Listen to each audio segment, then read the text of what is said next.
Bonjour et bienvenue, je m'appelle Anthony Touchard, vous écoutez Graines d'investisseurs, le podcast fait par un investisseur pour les investisseurs. Ici on parle d'immobilier, de développement personnel et d'entrepreneuriat. L'objectif de ce podcast est de vous donner des clés et des conseils et pourquoi pas vous aider à entreprendre le changement de votre vie. Alors installez-vous confortablement et je vous souhaite une bonne écoute. C'est parti.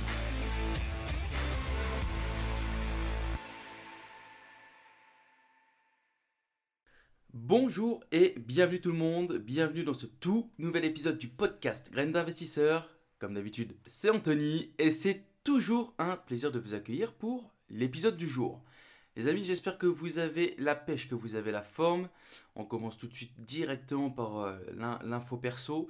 Alors, bonne nouvelle, hein, franchement, c'est pour moi, enfin, ça fait le gars qui s'auto-félicite, mais l'année 2022 commence super bien pour moi. Deuxième offre de prêt édité, hein, donc pour le deuxième investissement de cette année. On est dans les 11 jours de rétractation, donc on est franchement plutôt satisfait de ce début d'année. C'est la première fois que je commence aussi fort. On arrive au mois de mars et j'ai déjà acheté 4 biens. Donc franchement c'est une très bonne, un très bon début d'année. Bon, je voulais signer parce que je pars 3 semaines en Thaïlande là, au mois de mars. Je voulais signer avant la fin février. Malheureusement, pas possible parce que les délais de préemption au niveau de la mairie courent toujours. Donc, bon, je pense que ça sera signé début avril. Bon, c'est pas grave, ça fait retarder l'échéance. C'est des loyers qui rentrent pas tout de suite, mais c'est pas gênant. Sinon, avec le premier investissement de cette année là, toujours en galère au niveau des artisans. Je fais le tour, mais bon, je trouve pas chaussure à mon pied, on va dire. J'ai encore eu un cassos, franchement. Franchement, il y a des mecs, je sais même pas comment tu peux. Enfin, je sais pas, t'as pas de race. Tu vois le truc? Je fais plusieurs tours d'artisans. Je donne des rendez-vous. Il y a un mec qui me confirme un rendez-vous. C'était quand? C'était samedi. Donc, il me prévoit un rendez-vous il y a une semaine, je crois. Le mec, il me dit, bon, je peux pas venir et tout. Ok, pas de problème. Il me donne un autre rendez-vous. Il me prévient genre 1 heure avant, je peux pas venir. Il me prévoit le rendez-vous samedi. Donc en plus de ça, les amis, je vous rappelle, mais moi j'investis à distance, donc c'est pas moi qui vais sur place. Donc là, j'arrive à déléguer ça à mon frère. Donc mon frère, samedi 14 h, je demande confirmation au gars, le gars me dit oui, oui, c'est bon. 2 jours avant, je redemande confirmation, pas de message. Un jour avant, pas de message. Le matin du rendez-vous, pas de message. Et je dis à mon frère, écoute, ça sert à rien, laisse tomber, je le sens venir gros comme une maison, il va pas venir. Eh ben, ça n'a pas manqué, il m'a pas appelé pour me dire qu'il était là, donc en gros, j'ai zappé, j'ai effacé son numéro, nique sa race. J'ai trouvé un autre auto-entrepreneur. Euh, il a déjà étudié les plans, il m'a déjà fait vraiment plutôt sérieux celui-là. Il me demandait quel type de matos je voulais, etc., etc. À voir, on doit prévoir une visite la semaine, enfin il doit me donner ses créneaux là, cette semaine, demain, après-demain, et bon, on va voir. Et donc ça aussi, je veux juste remonter sur ça, mais en gros, c'est aussi ça l'inconvénient d'investir à distance, bah, c'est que si vous n'avez pas de contact sur place, si vous n'avez pas de famille, vous n'avez pas d'amis qui est capable de pallier à votre absence, bah, dans ce type d'investissement-là, avec de la rénovation, bah, ça peut être problématique. Parce que là, effectivement, ça va, j'ai de la famille. Mais j'aurais personne, je me serais déplacé, etc. Faire 600 bornes pour se prendre un gros vent, tu vois, ça n'a pas le même impact que si tu devais faire, je sais pas, genre 20 minutes de route, 30 minutes de route. Et donc ça aussi, c'est un des inconvénients majeurs de l'investissement à distance. Bah, c'est que t'es prise à partir. En gros, si t'as personne, tu peux vite te retrouver dans la merde. Voilà. Bon, sinon les amis, à part ça, toujours dans la joie et la bonne humeur, tout se passe bien dans le meilleur des mondes. Cette semaine, les amis, qu'est-ce qui se passe cette semaine? J'ai pas eu de question de la semaine. J'ai pas reçu de questions sur mon Instagram, j'ai pas reçu de questions par mail. Donc n'hésitez pas, je vous rappelle que vous pouvez me contacter sur Instagram, Anthony-du-bas THRD. Pareil par mail, parce qu'il y en a certains qui n'ont pas Instagram, vous pouvez me contacter par mail. C'est graines d'investisseur@gmail.com. .com, pardon. Donc les amis, j'en profite aussi, Graines d'investisseur a toujours autant besoin de vous. Vous prenez 2 minutes de votre temps pour poser 5 étoiles sur Apple Podcast. Je vous rappelle aussi que pour nos amis qui nous écoutent sur Spotify, vous pouvez depuis peu aussi noter le podcast sur votre application de podcast préférée. Alors bien sûr, n'hésitez pas à faire grandir ce podcast. Bon, par contre les amis, pour les personnes qui veulent simplement me cracher à la gueule avec une étoile, vous pouvez passer votre chemin. Il n'y a pas de souci. Après, je suis pas du tout contre la critique, mais par contre, dans ce cas-là, tu me mets un petit commentaire pour m'expliquer pourquoi. Ou tu viens me prendre à parté sur Instagram, par mail, si t'as pas envie de montrer ton visage. Mais viens me montrer, viens me dire pourquoi tu mets une étoile sur mon podcast. Donc les amis, en tout cas, n'hésitez pas, Anthony-du-bas THRD, vous pouvez me poser vos questions, vos problèmes, etc., etc. Bien sûr, toujours en rapport avec l'investissement, avec l'immobilier, etc., etc. Je me ferai un plaisir d'y répondre. Les amis, sujet du jour. Aujourd'hui, on va parler de l'autodiscipline. On va parler de l'autodiscipline parce que, les amis, je suis tombé sur une stat. 99% des gens sur Terre ne font pas le nécessaire pour rendre leurs rêves réalisables. Bon, du coup, c'est un sujet que j'ai voulu soulever. Et je me suis basé sur un livre, hein. Le livre, c'est le pouvoir de l'autodiscipline de Jack Canfield. Alors, à la fin de cet épisode, je vais vous donner un peu des tips et des choses qu'on peut tirer du livre. Mais si vous avez l'occasion d'aller lire, ça sera pour votre plus grand bonheur. Donc, les amis, le seul point commun de toutes les personnes qui réussissent à atteindre leurs rêves, c'est l'autodiscipline. Et c'est un sujet que, tu sais, j'ai quand même essayé de retourner sur toutes ces coutures, etc. Et en fait, pour atteindre ces objectifs, les choses, c'est pas aussi simple que comme si tu devais boire ou manger. Parce que là, en fait, l'autodiscipline, c'est quoi? On ne parle pas d'un besoin physique, on parle vraiment mindset, de l'esprit, le toi intérieur. Tu vois, celui-là qui... Tu dois commander ton esprit pour être capable de passer à l'action, de mettre en place les actions pour ton intérêt. Même si ça peut paraître dur au début, etc. Et tu vois, quand j'ai voulu développer ce sujet, moi, je- je trouve que le terme de discipline a une sorte de mauvaise réputation. Tu vois, quand on parle de discipline, on a toute cette image un peu quelque chose de strict, militaire, limite une punition. Mais moi, le terme discipline, j'ai pas envie de te parler de la discipline dans ce sens. Moi, je vais te parler de discipline dans le sens où on va être capable de repousser, par exemple, le plaisir immédiat, avec en échange un respect pour la personne qu'on va devenir. L'autodiscipline, c'est l'essence même de toute réussite. Tu ne peux pas gagner la guerre contre le monde si tu ne peux pas gagner une bataille contre toi-même. Si par exemple tu peux te dire, et moi je pense, alors tu vois, je veux faire quand même ce rapprochement avec quelque chose, tu me diras ce que tu en penses, mais moi je pense que l'autodiscipline, on pourrait un peu trouver son pareil dans le fait de s'aimer, tu vois, dans l'amour-propre. Parce que quand tu as de l'amour-propre, alors tes actions font en sorte que tu grandis intérieurement. Et je pense pas que t'aimes, que tu vas faire des choses négatives afin de te rabaisser volontairement. Et pour moi, c'est de l'amour. Faire en sorte que tu fasses grandir, que tu te fasses grandir ou grandir l'autre, tu vois.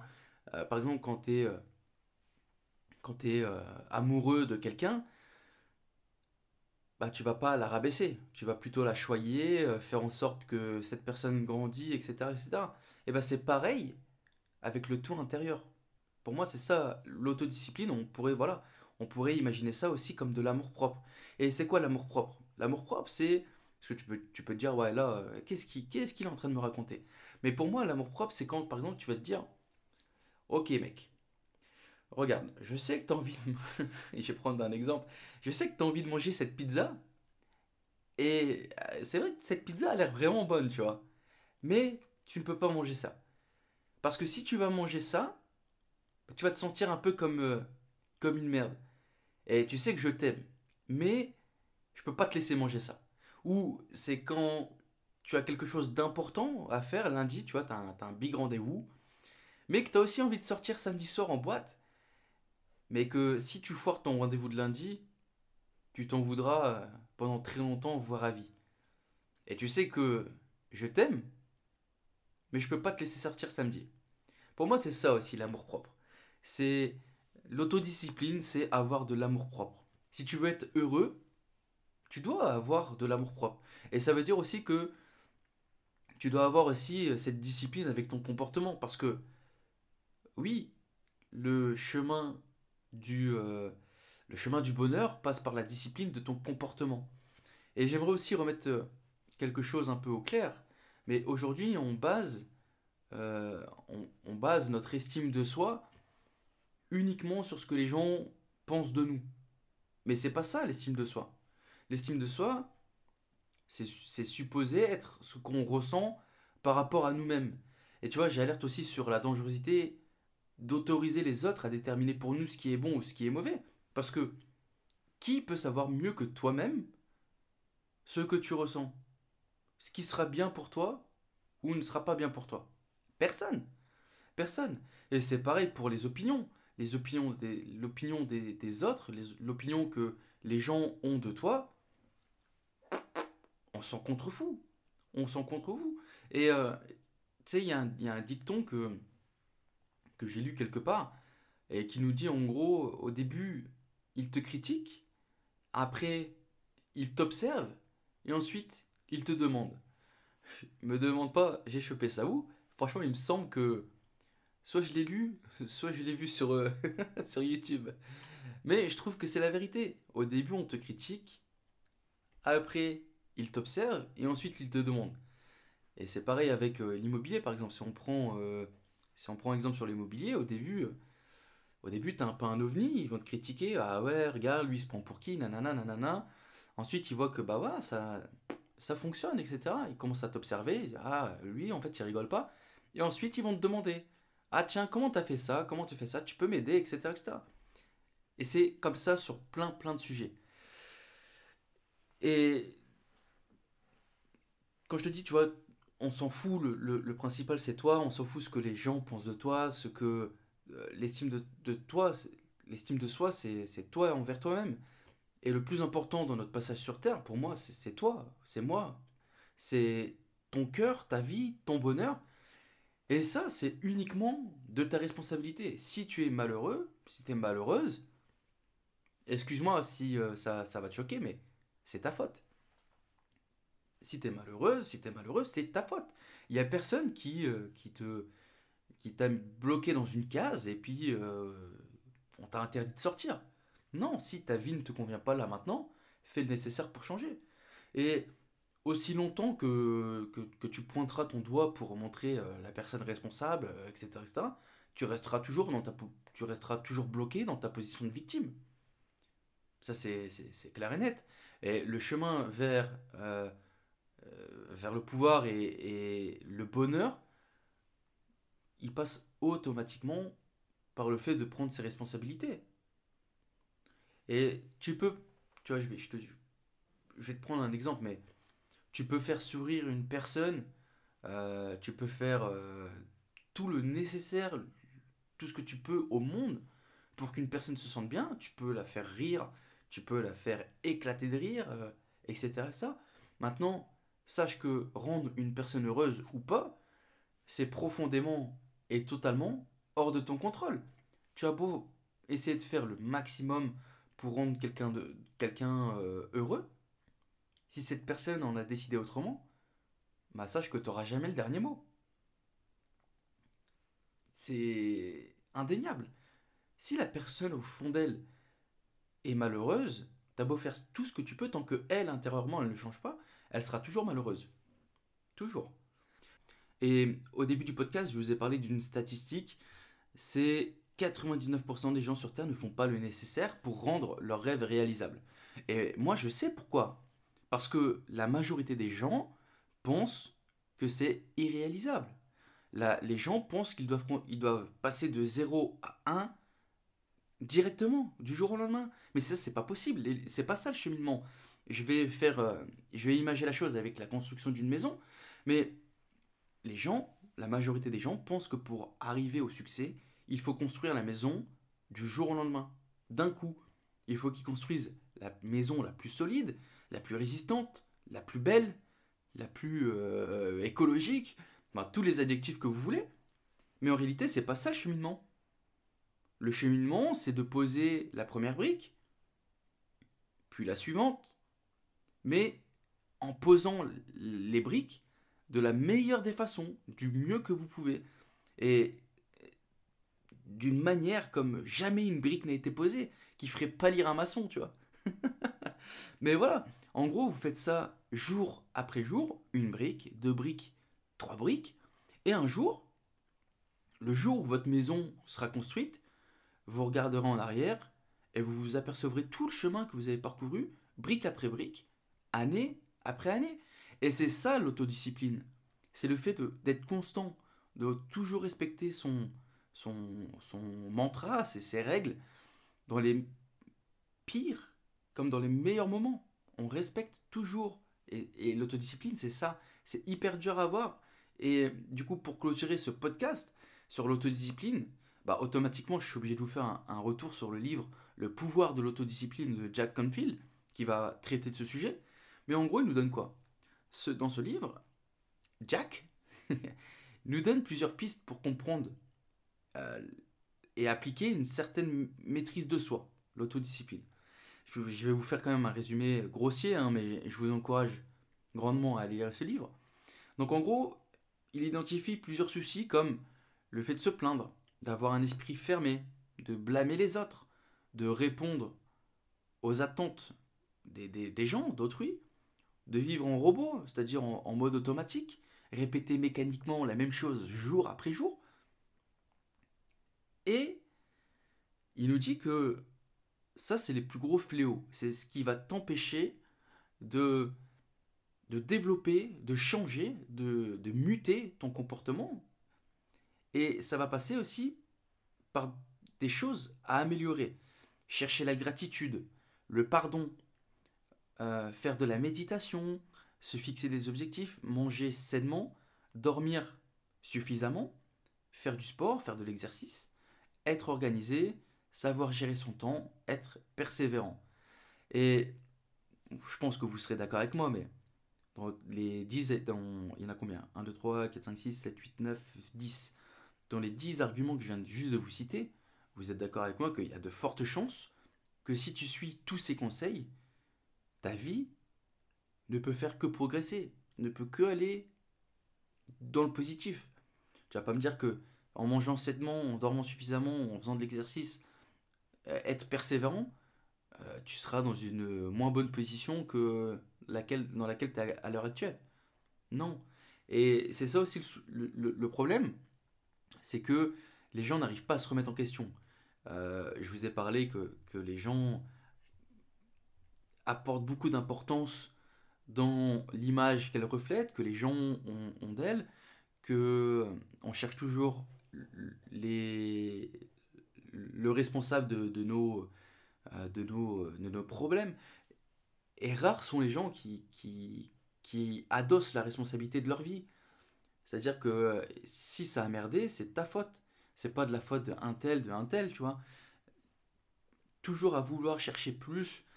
Bah voilà, c'est un cercle vicieux et il faut être capable de briser ce cercle et d'en créer un nouveau, beaucoup plus vertueux, avec tout ce que Jack Canfield nous parle, la gratitude, le pardon, la méditation, etc., etc.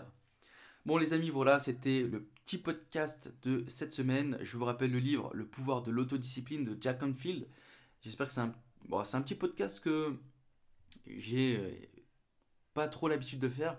Il y a vraiment beaucoup de réflexion personnelle dans cet épisode. Bon, c'est ma vision de l'autodiscipline. J'espère que ma vision vous aura plu. Si jamais vous n'êtes pas d'accord avec moi, n'hésitez pas à revenir vers moi pour me donner votre vision de l'autodiscipline, des choses à mettre en place, et ça me fera plaisir d'échanger avec vous. Voilà les amis, je vous souhaite plein de bonnes choses et je vous dis à la semaine prochaine. Ciao ciao ciao.